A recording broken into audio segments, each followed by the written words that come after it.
Nah, saudara kasih dalam Tuhan, kalau kita perhatikan saat ini tentang banjir, saudara. Kalau kita perhatikan, saudara ya, saat ini setelah banjir baru kita mulai doa peperangan, saudara.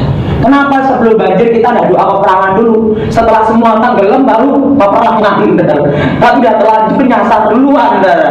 Nah, saudara yang kasih dalam Tuhan, kalau kita perhatikan orang dunia ngomong gini, ini tahun sio kuda air, ada ular, ada sio kuda air gitu loh. Katanya sio kuda air itu banyak hoki, banyak keberuntungan. Nggak taunya kudanya tanggung, saudara.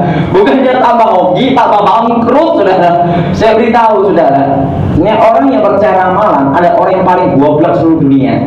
Suatu kali nenek saya kan tukang ramal, saudara. Dia tukang ramal, dia pakai ini kartu gini, nenek saya ngeramal gini. Saya tanya sama nenek, kan guru saya, guru, nih nenek ada tamu, guru ada tamu ngeramal. Nah sekarang saya mau tanya guru, kan nggak ada tamu, guru kan selalu pakai kartu terus, berarti guru tahu juga 1 jam akan terjadi apa, betul nggak saudara? Waktu saya tanya ngomong demikian, nenek saya ngomong apa? Yang edan kan pasiennya punya mainan. Jadi saya bingung juga loh, kenapa bisa terjadi nek kalau gitu? Karena mereka percaya nenek, karena mereka percaya setan yang ngerjain. Tahu maksud saya saudara? Sedangkan nenek saya ngomong apa? Yang geblek tuh yang percaya, katanya gitu. Nah saat ini saudara, kita akan melihat tentang arti peperangan ya. Saudara kasih dalam Tuhan, pada waktu kita percaya Tuhan Yesus, pada waktu kita mengenal Yesus lahir baru, menerima Yesus secara pribadi, mau tidak mau, suka atau tidak suka, disitulah peperangan dimulai. Amin. Disitulah proklamasi peperangan dimulai. Amin. Nah, saudara kasih dalam Tuhan, kita banyak orang Kristen banyak dibuai dalam kata-kata berkat, kata-kata penglihatan, kata-kata nubuatan. Padahal Tuhan ingin kita lebih mengenal Allah secara pribadi. Dan yang perlu saya ketahui, yang kadang tidak dibicarakan ada tentang peperangan. Pada peperangan ini sebenarnya hidup hancurnya bangsa ini ada di tangan Tuhan dan di tangan orang percaya. Amin ya. Nah, saudara kasih dalam Tuhan, pada waktu saya tabrakan tahun 96 tanggal 2 bulan 11, waktu itu saya diangkat Tuhan, dan mama saya ngomong, aduh Tony mati lah. Nah, Tuhan izinkan hidup kembali, saya bangkit lagi. Nah, dalam keadaan saya diangkat Tuhan itu, saya masih ingat sebelum saya kembali ke bumi hidup kembali, Tuhan bicara sama saya, diperlihatkan apa yang akan terjadi atas Indonesia. Indonesia akan terjadi kerusuhan, Indonesia akan terjadi musibah, banjir dan lainnya. Tapi tiba-tiba saya ngomong sama Tuhan, Tuhan, kalau gitu saya tidak usah kembali lagi aja ke bumi. Enak di sini, ngapain ke sana bingung, ngungsi, betul nggak? Bingung kemana-mana, betul nggak? Mau ke Jakarta, bingung banjir. Tapi itu saya ngomong sama Tuhan, Tuhan ngomong sama saya, ingatlah, kembalilah engkau ke bumi. Nanti pada waktunya tiba, engkau akan kembali ke tempat ini lagi untuk selama-lamanya. Dan Tuhan bicara sama saya, Tuhan ngomong saya, Tuhan, kenapa engkau kelihatan bersedih? Saya tanya sama Tuhan ngomong gitu. Tiba-tiba Tuhan bicara sama saya gini, banyak umatku berkacang dengan nubuatan dan penglihatan, tetapi mereka tidak mencari aku. Dan Tuhan ngomong sama saya, nanti pada waktu engkau kembali ke muka bumi, engkau harus jelaskan kepada mereka bahwa aku menyertai mereka, dan supaya mereka mencari aku, bukan mencari nubuatan dan penglihatan. Kalau kita perhatikan fenomena saat ini, kalau ada hamba Tuhan yang dapat karunia nubuatan, rugutuk datang semua. Nah ini yang harus kita perbaiki semua. Kita bukan mencari manusia, tapi mencari Tuhan. Dan mulai saat ini kita akan mulai bangkit untuk berperang. Amin. Sebelum kita berperang, saudara, saya jelaskan dulu tentang dimensi maya dan dimensi nyata, tentang alam gaib dan alam nyata. Apa pengaruhnya doa peperangan? Kita harus tahu dan kita mengenali musuh kita. Amin. Nah, mari kita buka dalam surat Efesus. Kita buka dalam surat Efesus. Surat Efesus pasal yang ke-6 ayat 10 sampai dengan 13. Surat Efesus pasal ke-6 ayat 10 sampai dengan ke-13. Akhirnya hendaklah kamu kuat di dalam Tuhan, di dalam kekuatan kuasanya. Kenakanlah seluruh perlengkapan senjata Allah, supaya kamu dapat bertahan melawan tipu muslihat iblis. Karena perjuangan kita bukanlah melawan darah dan daging, tetapi melawan pemerintah-pemerintah, melawan penguasa-penguasa, melawan penghulu-penghulu dunia yang gelap ini, melawan roh-roh jahat di udara. Sebab itu ambillah seluruh perlengkapan senjata Allah, supaya kamu dapat mengadakan perlawanan pada hari yang jahat itu, dan tetap berdiri sesudah kamu menyelesaikan segala sesuatu. Amin, saudara. Dikatakan hendaklah kamu kuat di dalam Tuhan, di dalam kuasanya, di dalam firman-Nya, di dalam iman kepada Tuhan. Saudara yang kasih dalam Tuhan, saya tidak membahas tentang apa artinya iman, tapi kita bahas tentang peperangan ini, saudara. Nah, saudara dalam dikatakan penguasa di udara, penguasa di udara. Nah, saudara, dalam dimensi nyata ada dimensi maya, di alam nyata ada alam maya. Saya bisa minta contoh, ada barang pulpen satu misalnya, saudara. Nah, ini adalah benda nyata. Ini benda nyata. Nah, ini yang disebut namanya teknik alam nyata dan alam gaib. Di dalam dunia nyata ada dunia maya. Dunia maya disebut dengan alam roh, alam gaib. Itu disebut bayangan dari bumi. Kalau orang kebatinan bicara, yang disebut bayangan dari bumi. Tetapi kalau Alkitab, firman Tuhan melihat, yaitu benteng-benteng kegelapan. Amin, saudara. Itu dalam surat Korintus. Perjuangan kami bukanlah melawan darah dan daging. Kami berjuang dengan kuasa Tuhan untuk meruntuhkan benteng-benteng. Arti benteng-benteng ini sebenarnya bicara tentang alam gaib. Alam nyata itu bumi, alam gaib itu alam roh.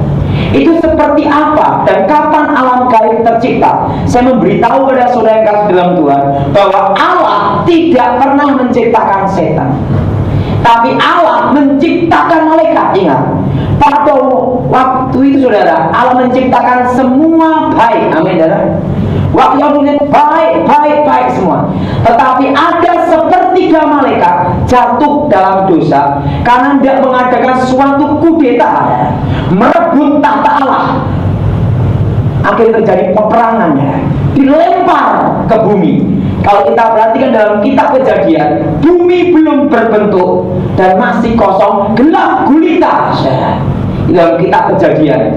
Nah, waktu itu sepertiga malaikat ini Lucifer, dan sepertiga ini menjadi Satan. Iblis itu Lucifer, sang penguasa di udara, jin-jin, roh-roh kegelapan. Itulah yang disebut sepertiga malaikat yang jatuh dalam dosa. Jadi ingat, saudara, Allah tidak pernah menciptakan apa, saudara? Setan. Tapi Allah menciptakan apa, saudara? Malaikat. Tapi ada sepertiga malaikat yang jatuh dalam dosa menjadi apa, saudara? Setan. Iblis, penguasa di udara, jin-jin. Nah, saudara, yang jadi pertanyaan, kapan alam gaib tercipta? Betul, saudara? Ini menjadi pertanyaan kita. Kalau kita perhatikan, Allah menciptakan hari pertama, hari kedua, ketiga, keempat, kelima, keenam, saudara, dan hari ketujuh beristirahat. Nah, kapan alam gaib tercipta? Nah, ini jadi fenomena, banyak orang bertanya-tanya. Nah, kapan alam gaib apa sudah tercipta? Sepertiga malaikat jatuh dalam dosa, mereka berkeliling. Nah, Allah menciptakan hari ke-6, Allah menciptakan manusia. Dan pun sudah tahu, pada waktu manusia jatuh dalam dosa itu sebenarnya barulah alam gaib tercipta. Bagaimana alam gaib tercipta? Kenapa setelah manusia jatuh dalam dosa? Ini yang jadi pertanyaan kita. Betul, saudara? Betul, saudara? Ini jadi pertanyaan kita. Kenapa alam gaib tercipta setelah manusia jatuh ke dalam dosa? Karena apa? Bumi diciptakan bukan untuk setan, saudara, tapi bumi diciptakan untuk siapa? Manusia. Nah, pada waktu manusia jatuh dalam dosa itulah, maka alam gaib baru tercipta. Dan bagaimana terciptanya alam gaib, yaitu sepertiga malaikat yang jatuh dalam dosa, yaitu Satan, iblis ini, dengan sepertiga pengikutnya, penguasa penguasa jin-jin itu ya, menyatukan kekuatannya, menyatu dengan atmosfer bumi, menyatu dengan atom dan partikel-partikel yang ada di muka bumi ini, menyatu menjadi materi in energy. Ini kalau di dalam kebatinan disebut materi in energy. Di dalam tenaga dalam disebut penyatuan alam, teori harmonis dengan alam. Ingat, tenaga dalam bukan dari Tuhan. Itu disebut penyatuan dengan alam. Jadi kalau seorang menyatu dengan alam, itu menyatu dengan setan, saudara. Tahu maksud saya, saudara? Karena penguasa dunia ini sementara waktu seizin Allah adalah setan. Ingat, penguasa dunia ini sementara waktu, ingat ya, seizin Allah siapa, saudara? Setan. Dan Yesus berkata apa? Penguasa dunia ini sudah aku hukum dan aku kalahkan. Amin. Saya beritahu pada saudara bahwa orang Kristen bukan merebut kemenangan, tetapi kita orang Kristen adalah mempertahankan kemenangan. Amin. Yesus sudah menang dan kemenangan itu diberikan kepada kita. Kita adalah umat pemenang lebih daripada pemenang. Amin. Nah, jadi orang Kristen bukan merebut kemenangan, tapi apa, saudara? Mempertahankan kemenangan. Nah, pada waktu energi sepertiga malaikat ini menyatu dalam suatu perputaran berputar gini, ya, dengan atmosfer bumi ini menyatu, ya. Sehingga harus sudah perhatikan, kalau rumah ada setannya, angker, kita bisa terasa dari atmosfer rumah itu. Nah, Pak David Siang lebih tahu dari sering layani pelepasan, mesti terasa. Itu terpengaruh atmosfernya. Kenapa? Energi kuasa gelap itu, sepertiga malaikat itu, menyatu dengan atmosfer bumi ini yang disebut materi in energy. Tahu maksud saya, saudara?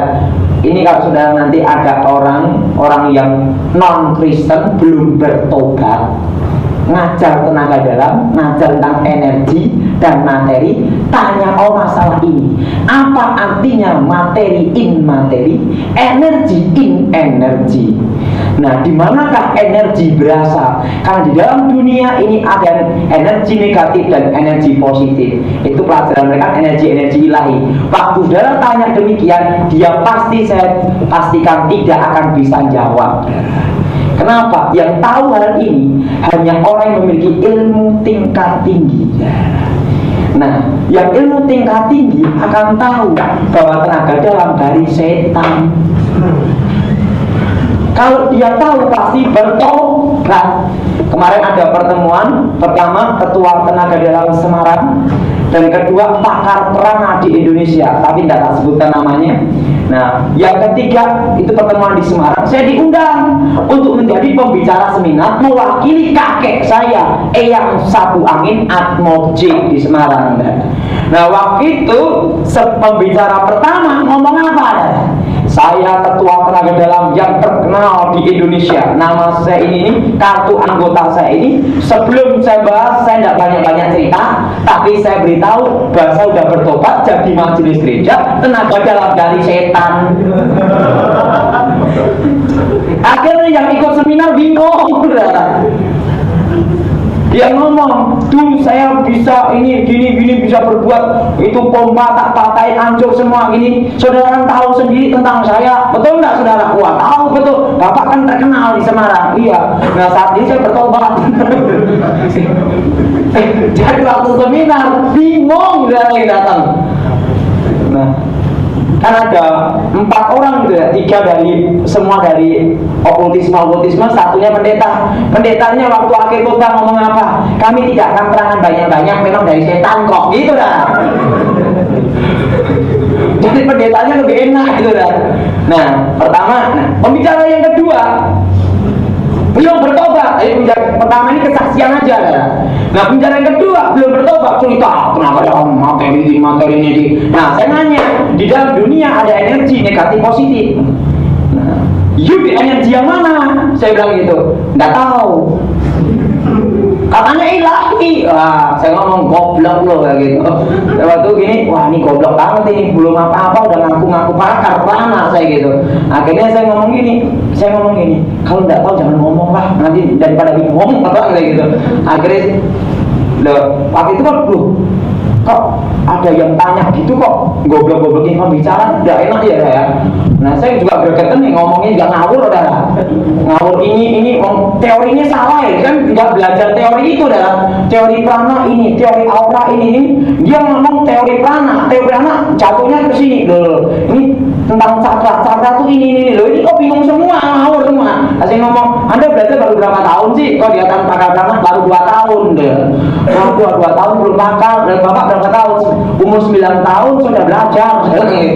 Nah itu saya ngomong ini, akhir pembicaraan saya ngomong materi in materi, energi in energi. Nah dari alam gaib tercipta pada waktu manusia jatuh ke dalam dosa, yaitu apa? Penyatuan energi sepertiga malaikat menyatu dengan atmosfer bumi ya.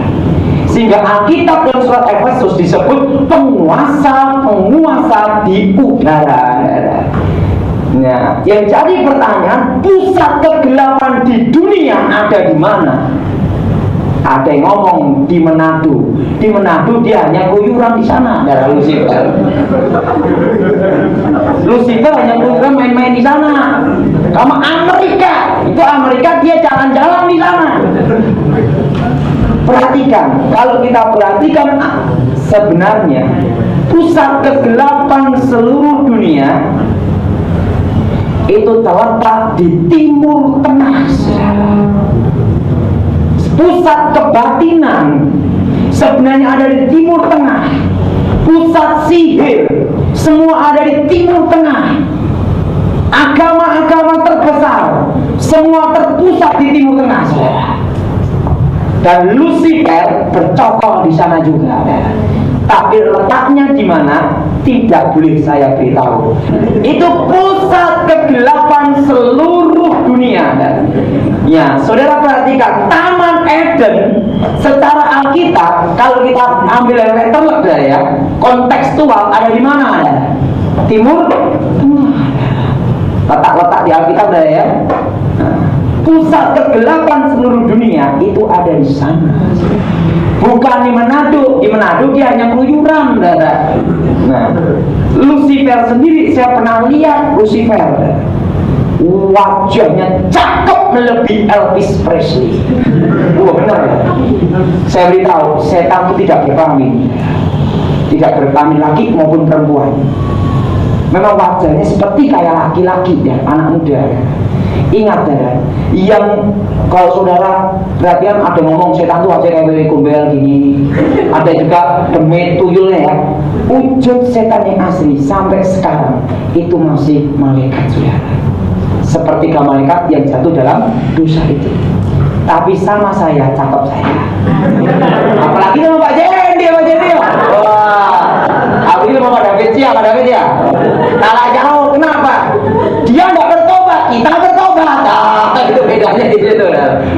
Nah, alam gaib itu seperti apa? Itu sebelum masuk pintu dimensi, itu ada namanya tipuan alam maya. Itu seperti tipuan alam maya, itu seperti kayak kabut, sudah. Nah, kayak kabut. Nah, ingat ya, sebelum Pulau Jawa terjadi kerusuhan kemana-mana, ada batuan di luar negeri dapat penglihatan, ada awan hitam ada di Indonesia, betul ya? Itu sebenarnya bicara tentang alam gaib, roh teritorial yang ada di Indonesia. Tapi yang batuannya nggak tahu artinya itu dah. Itu dikatakan alam gaib ya. Itu kayak awan hitam. Ini disebut tipuan alam maya. Di sini akan ketemu namanya roh-roh orang mati dan kerajaan-kerajaan di masa lampau. Sehingga kalau ada orang kebatinan bertapa, dia melihat pantai laut selatan. Ada orang kebatinan bertapa, dia melihat kerajaan Majapahit. Dia orang bertapa melihat kerajaan-kerajaan di masa lampau. Itu sebenarnya bukan roh orang mati, roh setan yang menyamar menjadi roh orang mati. Ini yang disebut tipuan alam maya. Jadi kalau saudara ketemu engkau yang sudah mati, itu bukan roh orang mati, roh setan yang menyamar menjadi roh orang mati. Nah, lebih parahnya ada itu orang Cina ya. Misalnya biasanya saya juga orang Cina, daerah blasteran saya, papa Cina, ibunya Jawa, papanya Cina, 75% Cina, 25% Jawa. Dari keluarga Jawa saya belajar magic-magic dari kakek nenek saya. Kan ada tuh di foto engkongnya ini. Kong, cucu minta pandai yang kong. Ini master. Bagaimana mau ngasih pandai hongkongnya aja SD gak lulus? Coba cara pikir itu. Betul saudara? Saya tuh kadang tuh mikir orang tuh goblok semua ya. Coba gini aja. Itu loh dukun yang membuat kaya. Tapi dukunnya aja rumahnya ngontrak, saudara. Kenapa dia tidak kaya sendiri? Karena kalau dia minta, itu ada kutukan demi kutukan. Nanti kan kita bahas berikutnya ya. Ada kutukan demi kutukan. Ada yang ngomong juga, itu dukun yang buat toko laris. Kenapa dia sendiri tidak buka toko? Betul nggak? Karena dia tahu kutukan demi kutukan yang harus ditanggung 7 keturunan. Nah, pasiennya dikasihkan, dia dapat komisi. Nah ini saudara. Nah, kenapa saya bisa ngomong demikian? Saya dulu juga dukunnya. Jadi saya tahu persis, dia minta tanggung sendiri, penting aku udah angkok. Resiko di sendiri. Nah saudara, kita akan bahas ya. Itu seperti kayak awan hitam. Nah, awan hitam, saya itu ada pintu. Pintunya itu bukan pintu satu, pintunya itu banyak ya. Kayak celah gitu ya. Dan setelah itu baru alam gaib yang sebenarnya. Alam gaib yang sebenarnya itu seperti lautan kaca. Seperti lautan kaca, dan seluruh dunia bisa dilihat. Saudara perhatikan, pada waktu Yesus dicobai 3 kali di padang gurun, Yesus ada di satu tempat. Iblis berkata apa? Kalau kamu menyembah aku, semua aku berikan padamu. Yesus ada di satu tempat, tapi dia bisa melihat seluruh dunia. Nah, sebenarnya tentang alam gaib sudah ada di Alkitab, saudara. Betul saudara? Kalau engkau menyembah aku, maka semuanya ini ku berikan. Ya saudara, tapi Yesus ngomong apa? Hanya menyembah pada Allah. Tolak, diusir dengan firman Allah kan? Kalah iblis itu dengan pasal Tuhan, dengan firman Allah. Nah sebenarnya tentang alam gaib itu sudah ada di Alkitab. Pada waktu apa? Yesus dicobai. Itu seperti lautan kaca. Dan seluruh dunia bisa terlihat di situ. Dan ada suatu keunikan tentang alam gaib. Suatu benda yang masuk ke alam gaib yang nyata akan menjadi maya. Ini benda nyata, betul saudara? Ini kalau begitu masuk alam gaib, benda ini akan lenyap. Monas masuk alam gaib, Monas seketika akan lenyap. Orang jalan-jalan di Monas tidak akan terbentur tembok. Itu teori materi in materi, energi in energi, penyatuan energi alam semesta. Jadi Monas kalau masuk alam gaib, seketika Monas itu akan lenyap. Tahu maksudnya saudara? Dan orang jalan-jalan di Monas tidak akan terbentur temboknya. Tapi kalau Monas kembali ke alam nyata, orang jalan itu natap tembok benjol, saudara. Karena kembali ke alam nyata, prosesnya santet juga seperti itu. Sehingga dalam dunia teknologi masalah santet, tapi ini keliru. Suatu benda dalam kecepatan cahaya, benda itu bisa menembus sesuatu tanpa ada bekas, katanya gitu. Kalau itu tapi baru teori, belum dipraktekin, saudara. Padahal udah tahu tentang alam gaib itu lebih kecepatan cahaya dan suara.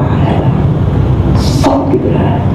Sudah tahu kejadian sampai habis kepala putus semua, itu santai, saudara. Itu dalam pembahasan berapa bulan yang lalu ya Pak ya, CD-nya ada itu ya, tentang masalah santet. Kepala putus semua. Yang tidak bisa disantet hanya orang Kristen. Yang percaya Tuhan itu sudah bisa disantet. Nah saudara, dan alam gaib terpengaruh oleh keadaan alam nyata. Kenapa? Ya? Kalau di Indonesia siang, belum tentu di Amerika siang bisa malam, betul ya? Karena bumi itu bulat.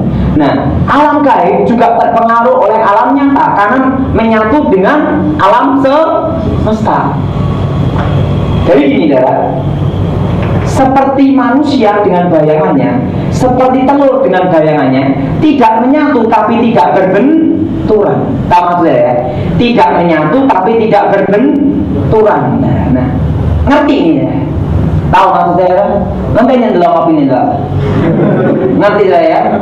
Tidak menyatu tapi tidak berbenturan. Nah, kalau di sini siang, di alam gaib itu malam. Kalau di alam nyata malam, di alam gaib siang. Sehingga orang kebatinan kalau mau mengambil pusaka atau manggil roh itu jam 12 malam, karena di alam roh siang. Tapi kerjanya setan non-stop 24 jam. Jadi kalau saudara ngomong, Pak Tony, kalau setan keluar jam segini itu bohong, saudara. Setan itu keluar hanya jam 12 malam, non-stop, saudara. Kerjanya pendeta kalah, saudara. Pendeta paling pol, saudara ya, beritakan Injil satu hari lah 12 jam. Itu kalau dia terlalu giat, saudara. Betul, saudara. 12 jam kalau dia terlalu, saudara, giat, saudara. Nah, sedangkan setan kerjanya berapa, saudara? 24 jam. Satu heran, saudara. Saudara perhatikan, saudara ya. 6 dukun satu kamar, akur, saudara. Rukun. Tapi 6 pendeta satu kamar, tengkar, saudara. Kenapa? Ini jadi pertanyaan, betul, saudara? Karena apa? Setannya mau ganggu dukun, ngomong ini. Ngapain apa pulang kerjaan, pasti masuk neraka. Kan setannya ngomong demikian sama dukun. Oh enggak, pasti masuk neraka. Ngapain gua kerjain apa ndak ada apa nih kerjaan, betul ya? Nah, tapi kalau 6 pendeta bersatu, wah ini bahaya bagi setan. Banyak jiwa bertobat, betul ya? Sehingga pendeta-pendeta banyak diganggu, lah. Saya beritahu, kita sebagai hamba Tuhan harus, Alkitab berkata, hendaklah kami kuat di dalam Tuhan. Harusnya gereja bersatu. Kenapa? Banjir, karena apa? Kita banyak dibuai dengan kata-kata berkat, tapi tidak pernah diajar untuk tetap untuk berperang. Nah, apa pengaruhnya doa peperangan itu? Betul, saudara? Alkitab berkata, saya tidak panjang lebar tentang berapa ayat, tapi saudara bisa cari sendiri di rumah. Sebenarnya ya, alam gaib, alam nyata ini itu mempengaruhi hancur dan bangunnya suatu bangsa. Hancur dan bangunnya suatu bangsa. Bila alam gaib itu menyatu dengan alam nyata, membuat benteng-benteng, yaitu masuk dalam diri manusia. Walaupun ada pendeta gelar doktor, kabulator, botak bocor, nginjil satu orang tidak akan bertobat, saya beritahu. Nginjil satu orang tidak bertobat karena masih dibutakan. Nah, saya beritahu, sekolah Alkitab itu penting. Karena saya pun juga sekolah Alkitab, walaupun ranking 4, murid tinggal 4, saudara. Nah, saudara, kita bahas kembali ke jalan yang benar. Nah ini, saudara, ini akan mempengaruhi dimensi nyata, alam nyata. Kalau ini masuk, menyatu dengan pikiran manusia, ini ya, Ingat, sehingga dalam tenaga dalam sering diajarkan pernapasan. Nah, kan gini, energi alam semesta, ya kan? Itu menyatu dengan kuasa gelap itu, ya. Nah, itu menyatu, masuk, ya. Nah, ini saudara, orang-orang yang ada dalam masuk ke dalam lingkaran alam gaib yang menyatu itu moralnya akan bejat, saudara. Ingat, di Indonesia ini banyak sekali, kalau kita perhatikan, banyak orang terlibat okultisme. Bahkan kira-kira 75%, bahkan 80% terlibat okultisme. Sehingga bangsa ini jadi seperti ini, terlibat masa setan-setan. Nah, apa pengaruh doa peperangan, saudara? Sebenarnya, waktu kita berdoa menyembah Tuhan, itu akan ada suatu goncangan di alam roh. Akan terjadi apa, saudara? Goncangan di alam roh. Nah, pada waktu kita menyembah Tuhan, waktu kita memuji Tuhan, ini akan membuat seperti kayak ledakan di alam roh, ya. Sehingga ini awan hitam itu, ya, pintu dimensi akan terkoyak gini, ya. Nah, akan terkoyak, ya. Dan orang-orang yang ada dikoyakkan ini diberi kehendak bebas, percaya Yesus atau menolak Yesus. Karena keselamatan ini anugerah dan manusia diberi kehendak bebas. Tapi ingat, orang-orang yang ada di koyakan ini akan memiliki moral baik-baik, sehingga jarang ada, bahkan tidak ada kejahatan. Saudara masih lihat sejarah gereja, kejadian di Wales, saudara. Waktu lawatan Allah terjadi, Allah melangkah turun ke bumi, saudara. Banyak yang bertobat semua, bahkan satu kota, betul, saudara. Karena alam itu terkoyak. Tapi sebelum mereka memulai itu, mereka telah doa peperangan. Nah, kenapa Allah izinkan Jakarta banjir? Karena pendoa-pendoa peperangannya, pendeta-pendetanya ribut masalah dirinya sendiri, saudara. Kalau kita perhatikan, semua ego semua. Nah, tapi tidak semua, hanya sebagian kecil, tapi lumayan banyak. Mementingkan gerejanya sendiri-sendiri. Katolik ngomong sama karismatik, kamu gini. Protestan ngomong sama Pentakosta gini. Pentakosta ngomong sama Protestan, kurang Roh Kudus. Nah, kapan Roh Kudus bisa berkurang? Nah, ini benar. Jadi semua ini. Nah, bagaimana mau doa peperangan tapi sudah ada akar pahit duluan, betul, saudara? Ini yang harus kita koreksi. Kenapa diizinkan banjir? Waktu banjir baru sadar, tapi udah habis semua, betul. Tahu maksud saudara? Tapi ingat, kita tidak terlambat.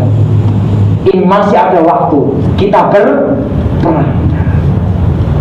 Kita berdoa. Kita menyembah terus. Nah, bagaimana? Pertama, Pak Tony, kita mengangkat pujian. Nah, saat kita menyembah Tuhan, Roh Allah bertahta di atas pujian. Kita sembah Tuhan dulu. Kita sembah dulu. Tapi ingat, saudara, sebelum penyembahan itu, biasanya, ini pengalaman saya pernah doa, tak terapkan di Kalimantan Barat, tepatnya di Kampung Sedani, sehingga satu kampung bertobat semua, ya.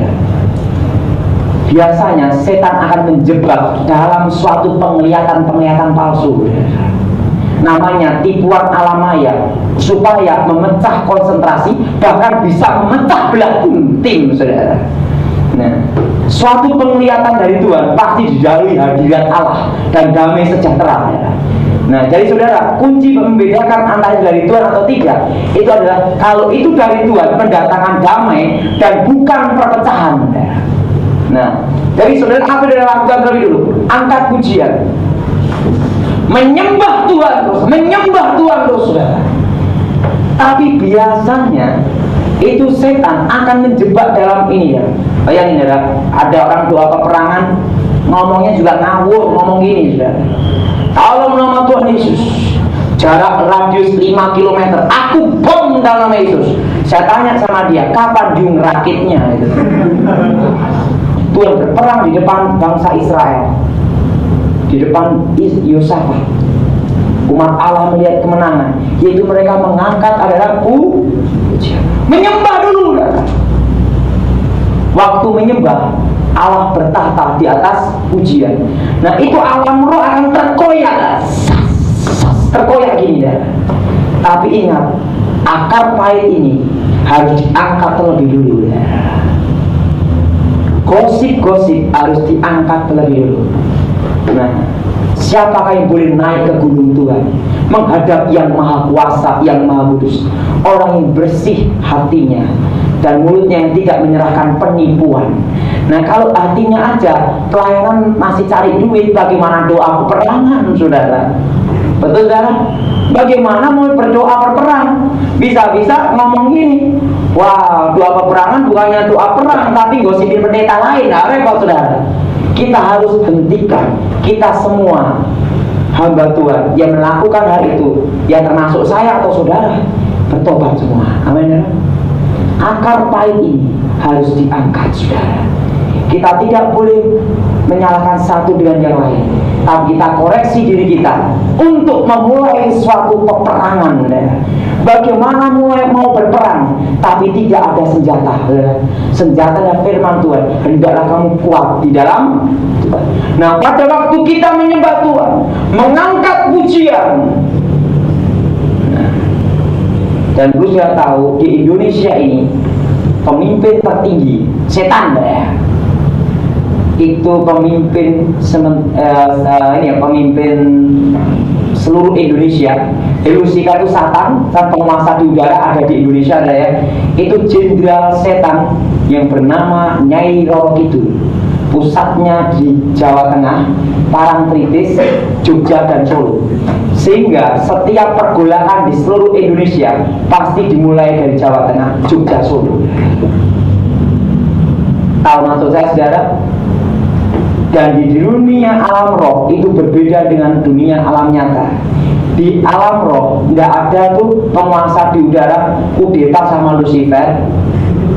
Karena apa? Di alam roh, setan roh jahat itu tidak ada kenaikan pangkat, sehingga tidak ada orang yang tidak ada jin-jin itu rebutan pangkat, karena tidak ada kenaikan pangkat, saudara. Dan setiap daerah diberi kekuasaan masing-masing oleh Lucifer, dia disebut roh-roh teritorial. Sehingga terjadi misalnya pusaka yang ada di Jawa Timur dipegang gini, ditembak, dor, tidak mempan, bacok, tidak mempan. Tapi begitu masuk Jakarta, tembak, dor, tembus. Kenapa? Karena belum ada rekomendasi setan untuk di Jawa Barat. Sehingga kalau paranormal dari Jawa Timur mau praktek ke Jawa Barat, pasti dia ada sajen mbak danyak kulon nuwun, artinya permisi. Dunia setan aja ada rekomendasi, tapi orang Kristen pindah gereja tidak ada rekomendasi. Goodbye my love pendeta. Ini betul-betul, saudara. Jadi kalau jin ini mau pindah ke Jakarta dari Jawa Timur ke Jawa Barat, ada izin, saudara. Nah sehingga kalau jual beli jimat banyak yang gagal. Karena apa? Rekomendasi setan, saudara. Dunia setan juga ada rekomendasi. Mau pindah pun juga ada rekomendasi, saudara.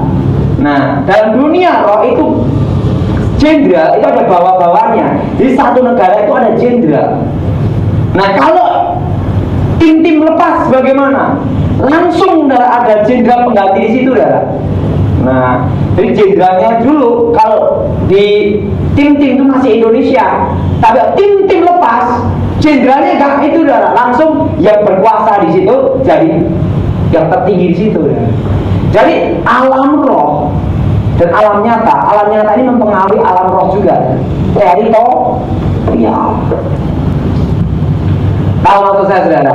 Sehingga kalau jimat, berarti kan sampai dari Jawa Tengah yang tingkat rendah ya, bukan tingkat tinggi, mau dikirim ke Sumatera tidak bisa nyebrang laut. Karena apa? Harus ada izin rekomendasi setan laut, saudara. penguasa di laut. Jadi dalam dunia itu ada namanya daerah teritorial. Nah, pemimpin roh jahat itu ada di Indonesia, terletak di pantai laut selatan. Jadi penguasa laut, samudera, seluruh Indonesia. Di bawahnya dia ada letjen jenderal. Nah, itu setiap provinsi ada gubernur-gubernur. Bahkan ketua RT, ketua RW ada. Ketua RT, ketua RW itu disebut danyang. Karena ada danyang ini, penuhi itu disebut danyang. Dan mereka sangat solider, mereka sangat sepakat dengan pemimpin tertinggi, yaitu Lucifer. Nah, mereka taat. Nah, mereka menghormati daerah teritorial masing-masing dan mereka menghargai antar pangkat. Sebenarnya setan tidak mengusir setan, saya beritahu. Kalau setan mengusir setan, pecahlah kerajaan setan. Ini ada di Alkitab, saudara. Jadi setan tidak mengusir saudara setan. Tapi saya minum dulu. Jadi saudara, setan itu tidak mengusir setan. Nah, bagaimana tentang nomor SDSB? Pak Tony pernah jebol angka 3, 4 angka dulu. Saya dulu sebelum bertobat. Caranya gini, roh jahat penunggu yang perputaran di SDSB itu misalnya pangkatnya kolonel. Tapi dulu sebelum saya bertobat, saya kan itu mujanya Roro Kidul, jenderalnya setan tertinggi di Indonesia. Nah, tinggal minta nomor SDSB. Nah, jenderal ini ngomong, keluarkan nomor 50. Nah, ngomong ke saya 50, nembus. Yang pangkat lebih rendah kerjain.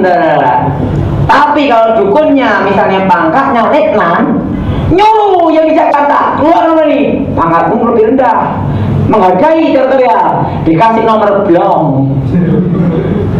Akhirnya ada nomor blong, ada nomor tepat, tergantung setannya.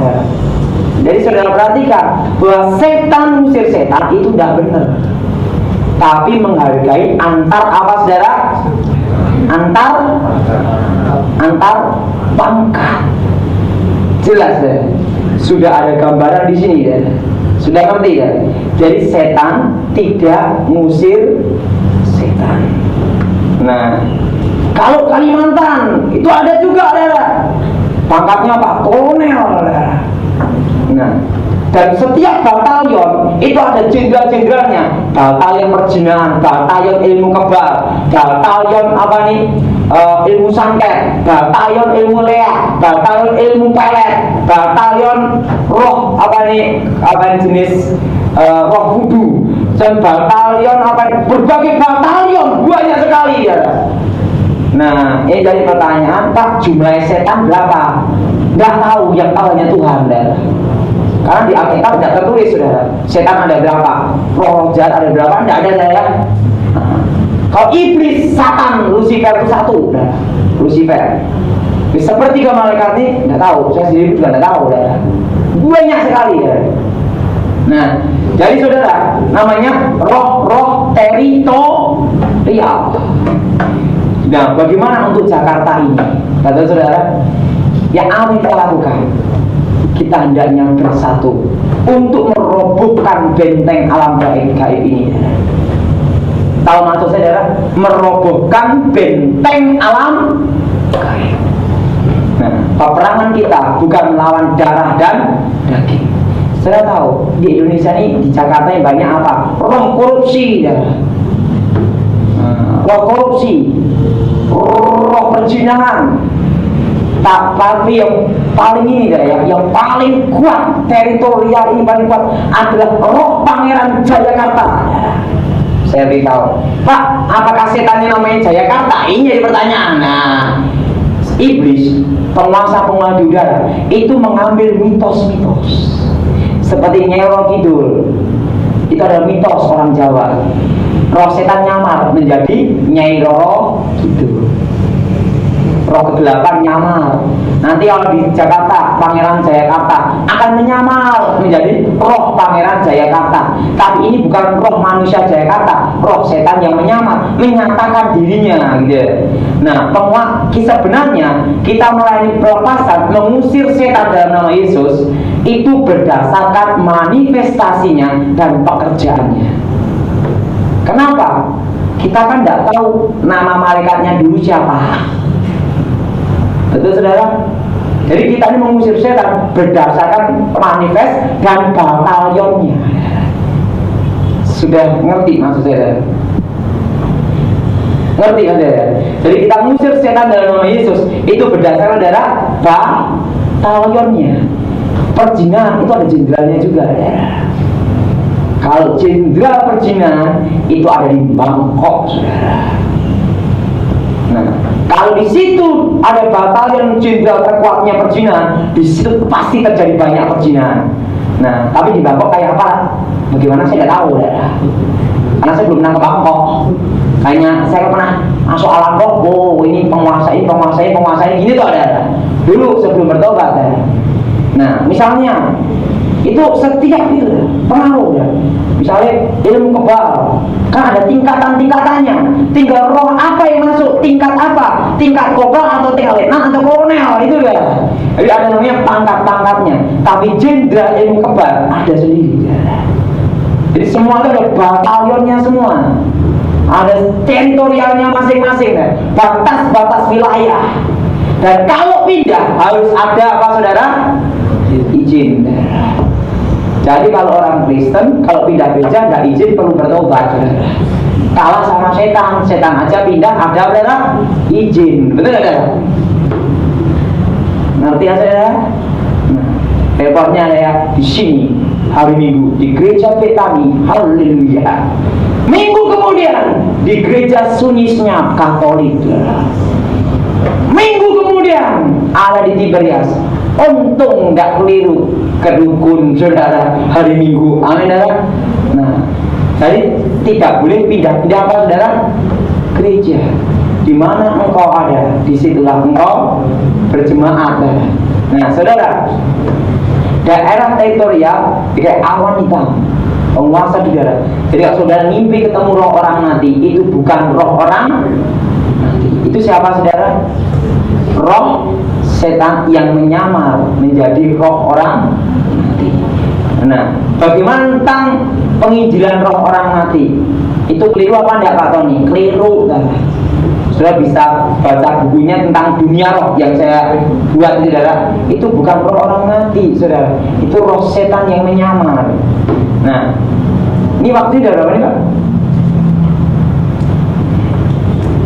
Hah? 10 menit lagi ya, kita teruskan ya. Nah, saudara, jadi batas-batas teritorial ini mereka ada di Indonesia ini. Alam gaib tidak menyatu, tapi tidak berbenturan. Nah, jadi bagaimana caranya? Kita angkat pujian dulu, pujian penyembahan. Setelah itu baru kita masuk dalam peperangan di dalam nama Tuhan Yesus. Nah, di dalam nama Tuhan Yesus kami patahkan, kami hancurkan, kami usir dalam nama Yesus. Kami patahkan, kami hancurkan kekuatannya. Keluar. Tak kalau diusir lari kemana? Ya terserah dia berkata kemana, tidak tahu kita. Nah, dalam nama Yesus kami patahkan, kami hancurkan, kami usir keluar dalam nama Yesus. Nah, dia mau lari kemana? Ya terserah, pokoknya kekuatannya hancur dulu ya. Nah, ngapain dipikirin dia lari kemana? Apa sudah detektif? Ngerti ya saudara? Patahkan saudara, hancurkan. Kenapa? Setan tidak bisa mati, saya beritahu. Roh jahat itu tidak bisa mati. Yang jadi bertanya, Pak, apakah roh orang mati bisa jadi hantu? Nah ini saudara, kan ada film Tuyul dan Pak Yul. Nah, saya beritahu, film Harry Potter, film-film tentang setan, seakan-akan setan berkawan dengan manusia, itu meracuni pikiran manusia, supaya wah setan itu baik. Itu tipu daya iblis, saudara. Itu meracuni pikiran. Nah, Jelas saudara ya. Wah, orang mati tidak bisa jadi setan. Yang namanya setan itu sepertiga malaikat yang jatuh dalam dosa, penguasanya Satan iblis yang disebut Lucifer. Sepertiga ini penguasa dari jin-jin itu. Jadi saya katakan saudara, kalau saudara perhatikan film-film kayak itu untuk membuat manusia kabur pengertian tentang kebenaran. Jelas saudara. Nah, tentang saudara kebenaran. Waktu saya ngajar, diikat, dipatahkan, dihancurkan, usir keluar. Ngomong gini, oh diikat bagaimana mau keluar Pak? Mengira udah diikat dipatahin Pak, bagaimana mau keluar? Gitu. Sebenarnya mengusir setan dalam nama Yesus seperti ini ya. Seperti sampah itu dibuang gini ya. Keluar gitu. Setan itu tidak akan mau keluar melepaskan cengkramannya, tapi dipaksa dengan kuasa Allah untuk keluar, dilempar tangan saudara. Jadi saudara jangan bingung, diikat, dipatahin, bagaimana mau keluarnya gitu ya. Yang meluarkan kuasa Allah. Ingat, pada hakikatnya setan itu tidak mau melepaskan cengkraman dalam diri seseorang. Tahu maksud saya saudara? Tapi dia dipaksa untuk keluar dengan kuasa Allah keluar. Jadi saya beritahu, hidup dan hancurnya bangsa ini ada di tangan Tuhan dan di tangan orang percaya. Yang jadi respon, maukah kita bersatu? Itu saudara. Jangan sesudah banjir malah tidak bersatu. Malah dengan banjir ini kita bersatu. Walaupun terlanjur habis bagian, tapi masih sebagian. Nanti Tuhan akan ganti semuanya. Amin ya. Nah saudara, saya akan beritahu tentang suatu penglihatan. Penglihatan itu terjadi tahun 2000. Tahun 2000, 2001 ya. Itu loh sebelum Gus Dur lengser saudara. Tahun berapa ya? 2000 berapa ya? 2001 ya. Nah, waktu itu saya dapat penglihatan sebelum Gus Dur lengser. Waktu itu kan Gus Dur itu mau dilengserkan ya. Saya dapat penglihatan. Saya melihat malaikat itu turun dari langit, saudara. Dan itu saya ngomong demikian, itu direkam kasetnya di gereja Betani ya. Saya masih ingat. Tapi Betani cabang ada di Surabaya. Itu seperti ini ya. Kalau nggak salah ya, direkam ya. Saya khotbah di Betani Srijaya sama Betani Kombin itu direkam itu ya. Saya melihat malaikat turun dari langit, saudara. Dan pedangnya teracung gini. Dan tiba-tiba saya melihat terjadi pertumpahan darah di Indonesia ya. Tapi terutama di Jakarta ya. Saya lihat Jakarta itu banjir darah, saudara. Dan saya menaik ke itu, saya ngomong, Tuhan, saya naikkan doa dalam penglihatan Tuhan, kasihan umatmu bila terjadi demikian. Betul saudara? Waktu saya ngomong demikian, tiba-tiba Tuhan ngomong saya, aku menyesal atas apa yang akan terjadi. Dan tiba-tiba Tuhan ngomong saya, hai malaikat, sarungkan pedang. Dan Tuhan ngomong, hal ini tidak terjadi. Sehingga pada waktu zamannya Gus Dur tidak terjadi pertumpahan darah. Nah, tetapi pada waktu malaikat menyarungkan pedangnya, Tuhan ngomong gini, Allah itu kasih, tapi Allah itu adil. Ingat saudara, Allah itu kasih, tapi Allah juga saudara adil. Akan terjadi di Jakarta masa perkabungan dan sampah, yaitu 3 tahun. 2000 berapa itu? 3 tahun ya, 2000 berapa ya? 2004 ya. Nah, Tuhan ngomong apa? Akan terjadi masa perkabungan dan sampah. Tapi Tuhan ngomong apa? Tapi orang benar akan kupelihara. Orang yang dibenarkan dalam Yesus Kristus. Saya beritahu, memang banyak imbasnya kalau banjir ini. Orang Kristen juga merasakan banjir juga, saudara. Tapi ingat, Tuhan ngomong apa? Orang benar akan kupelihara. Orang yang dibenarkan karena iman kepada Yesus, bukan karena perbuatan saudara kita dibenarkan, tapi karena iman kepada Yesus. Tapi Tuhan ngomong apa? Di saat-saat masa kesusahan itu, di masa-masa kelaparan itu, saya dikasih Tuhan akan memelihara kita. Saya beritahu ya, 2000 berapa darah? 4. 2001, 2004, saudara, Indonesia baru akan mulai bangkit, saudara. Tapi Tuhan ngomong sama saya, saat itulah akan terlihat sekali bahwa orang yang benar itu dipelihara Tuhan. Betul, saudara. Inilah namanya apa, saudara? Akan kelihatan. Kenapa ya? Dan Indonesia akan dibuat nol, saudara. Nah, karena apa? Itu ibaratnya seperti ini ya. Kalau ini ruangan itu gelap sekali ya, gelap gulita. Tiba-tiba ada setitik terang, akan terlihat betapa terang itu berharga. Amin ya. Demikian pada waktu Indonesia itu mengalami nol begini, dan tangan Tuhan itu, walaupun Tuhan belum tangannya baru gitu, terlihat itu luar biasa. Setelah diam, baru dia angkat tangan, saudara. Betapa berharganya pertolongan Tuhan. Jadi saya beritahu, Indonesia akan dibuat sampai nol, saudara. Dan yang kedua, yang luar biasa, mereka sudah siapkan semua makanan semua ya. Dan yang ketiga, suatu keajaiban, listrik pun tidak mati ya. Bukankah ini adalah campur tangan Tuhan? Dan dari situlah saudara dikuatkan iman saudara. 3 tahun masa perkabungan ini dan sampar, dan ini nanti di Jakarta akan banyak timbul penyakit saudara. Tapi anak Tuhan tidak akan sakit saudara. Saya dengar di TV udah banyak orang sakit batuk saudara, sama mencret, diare, saudara. Udah terjadi saudara, nubuatan itu saudara. Tapi ingat ya, orang benar itu akan diberi. Ayatnya ini, saya dikasih ayatnya. Mazmur pasal 33.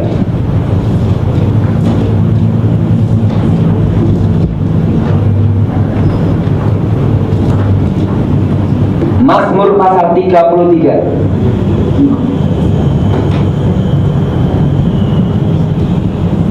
Mazmur pasal 33 ayat 18 sampai dengan 22. Ini pada waktu penglihatan itu langsung tertulis, diberi sama Tuhan. Mazmur pasal 33. Mazmur pasal 33 ayat 18 sampai dengan 22. Sesungguhnya mata Tuhan tertuju kepada mereka yang takut akan Dia, kepada mereka yang berharap akan kasih setianya, untuk melepaskan jiwa mereka daripada maut dan memelihara mereka, hidup mereka pada masa apa saudara? Kelaparan. Jiwa kita menanti-nantikan Tuhan. Dialah penolong kita dan perisai kita. Ya, karena Dia hati kita bersuka cita, sebab kepada namanya yang kudus kita percaya. Kasih setiamu ya Tuhan kiranya menyertai kami, seperti kami berharap kepada. Ingat, Dia akan memelihara kita di masa-masa apa saudara? Kesusahan. 3 tahun. Tapi ingat, marilah kita bersatu, bangkit, berdiri dalam Tuhan, teguh di dalam Tuhan, kuat dalam Tuhan, untuk menyongsong peperangan. Ingat, angkat pujian, hancurkan dan patahkan. Hancur dan bangunnya bangsa ini ada di tangan Tuhan dan di tangan orang percaya. Nah, saudara yang percaya Tuhan, pegang ini.